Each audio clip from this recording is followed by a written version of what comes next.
Let's go over the top 10 reaches to target in your fantasy drafts coming up next on Beat the Odds. Don't go anywhere. Hello sports fans and welcome back to another episode of Beat the Odds. I've got my top 10 reaches to look for in your drafts. If you like the sound of that, be sure to like this video, subscribe to the channel, and ring that notification bell so that way you don't miss an episode. I will be posting valuable fantasy basketball content all season long. Do you have a burning fantasy basketball question that you want an expert to answer? Ask me on Q. Go to askmeonq.com/beattheodds-NBA, submit your question, and I will give you a personal audio response right to your email. You can even send me screenshots of your team so that way I can use that in my review. It's super easy to do and it's a great way to get fantasy basketball advice while also supporting this channel. Now let's dive into this list here. At number 10, we have Cam Thomas. For those not familiar with the term empty calorie scorer, let me fill you in. In essence, it refers to a player who scores well but contributes little else in the other counting categories. Thomas is looking to shed that label as he steps into his number one role on offense. Some projections have Thomas scoring 27 a night. I have him closer to 25 with an uptick in counting stats as he's likely going to command 35 minutes a night this season. Let's go to number 9. We have Emmanuel Quickley. The move to Toronto has unleashed Quickley's potential. This could be the season where we see him break out as the team's starting point guard.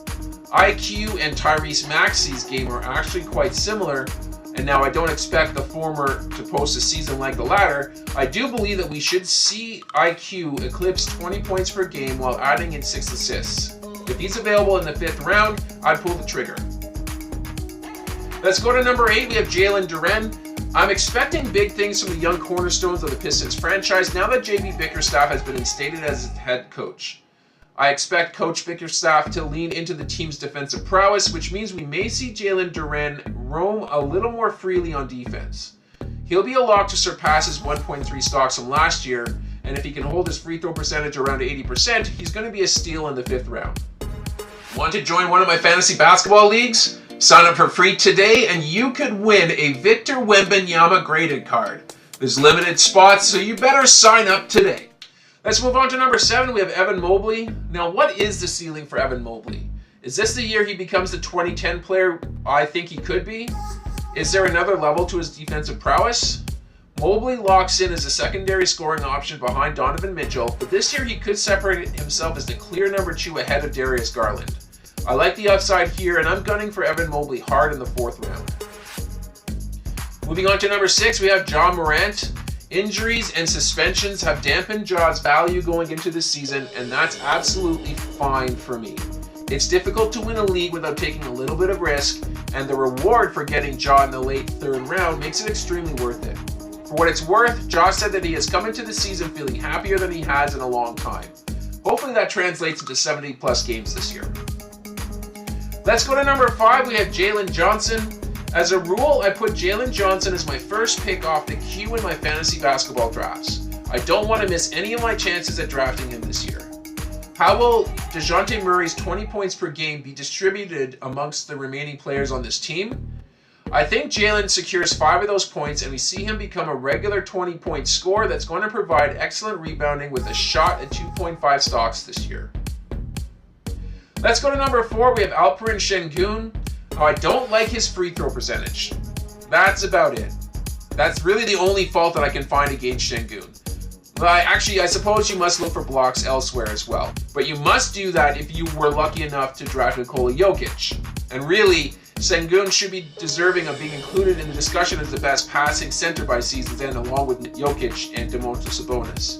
This Houston team is going to actually be a lot of fun to watch this year.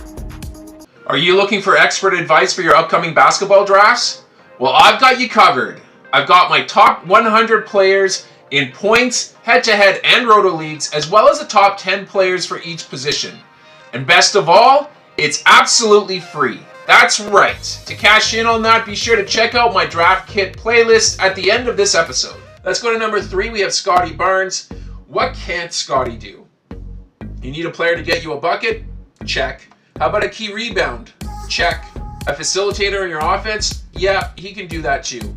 He's a top 5 defensive presence at his position. He's the perfect all-around player to build a fantasy roster around. And he's not going to be cheap. You'll have to get him before the second round is over.